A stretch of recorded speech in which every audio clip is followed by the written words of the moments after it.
Welcome to the Salmon Runs YouTube. Enjoy the video. You begin by preparing both devices. Make sure the SoundLink has juice and the iPhone's Bluetooth is enabled. Press and hold the SoundLink power button, then the Bluetooth button until the LED flashes or an audible cue plays. On your iPhone, stay in Settings Bluetooth, don't navigate away. Once the speaker appears under other devices, you're ready to tap it. This immediate action prevents timeouts and keeps the devices discoverable while pairing completes. You now tap the SoundLink entry on your iPhone. The phone initiates the secure handshake for profile and audio routing. Make sure you wait. Connection can take several seconds while services synchronize.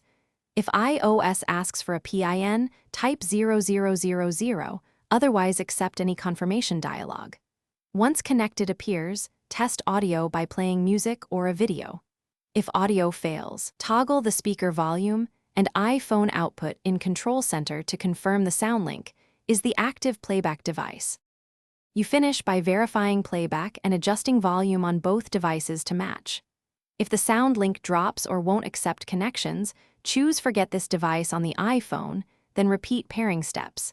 This clears old profiles and often fixes conflicts. For stubborn cases, reset the speaker by powering off, then holding Power plus Bluetooth until status indicators blink. This factory reconnect clears caches. One key tip: interference.